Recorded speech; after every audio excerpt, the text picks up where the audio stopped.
After the terrorist attack in San Bernardino that was committed by a young Muslim couple who left behind a 6-month-old baby, you have to wonder how someone, especially the devout Muslim couple in San Bernardino, could go through with an attack that kills innocent people. Here to discuss, all the way from Denmark, is psychologist and Islam expert, Dr. Nicolai Sennels. Dr. Sennels, welcome to America Trends. Yeah, thank you, Dr. Gina. Thank you very much.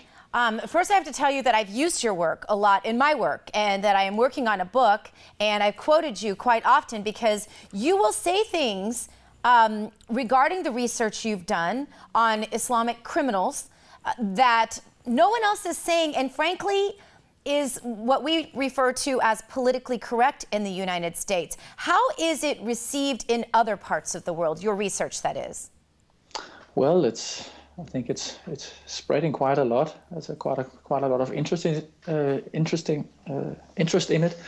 It seems that within my field, psychologists are not very open to talk about the psychology of Islam. So we're not many who do it, but I think it's very important also to understand the attack that just happened recently in America again. Dr. Sennels, what is the difference between the religion or the social construct of Islam and other groups that consider themselves religions, without getting into whether or not it's a religion, because that's a whole political thing? I want to talk about the psychology here. If people identify their faith as Islam, why is that different? And why does that, I guess, first of all, does that mean that there's a greater chance that you're going to commit a violent act if you are Islam and if you are religiously Islam? And why is that different from other faiths? Why don't we see Buddhists doing this? Why don't we see Jews doing this? What's the difference? Well, the answer is so simple and so obvious, and many people are not really ready to accept it, and that is that Islam tells people to do that. Anybody who can read can pick up a Quran and say it and read that it says to kill the infidels, strike them by their neck, persecute them, and so on. So of course that's a theological reason. On top of that, it turns out, it seems that Islamic culture is exceedingly strong, and it's very effective in also influencing its followers, even from childhood on. But what is it that they use? And I'm so familiar with your research. I'm trying to ask questions that I think our listeners and our viewers will have interest in. You name specific traits that are very conducive, you say, to what you call the cocktail that results in radicalism of otherwise just Islamic believers. Tell us about that cocktail.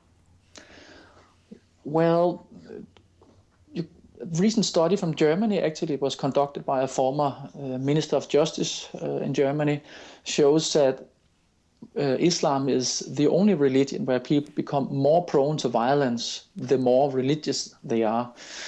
And that's a four of the first, let's say, ingredients of this cocktail, which is anger.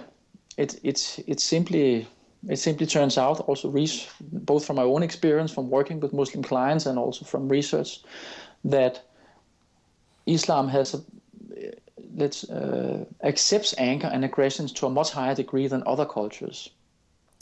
And so what does a culture do with that, Dr. Sennels? I mean, maybe you can. Maybe you say the answer is to ban the religion of Islam. What is the answer to take away this cancer that is resulting in really what is a world war of terror on infidels? What's the answer here?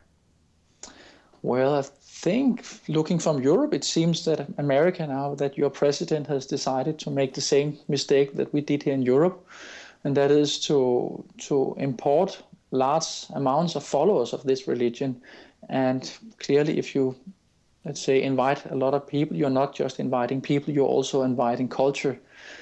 And that would be a mistake from a European perspective. But even, Dr. Sennels, even if we never bring in another refugee or another immigrant, there are plenty here. We have homegrown terror, as you know now. So what do we do about that?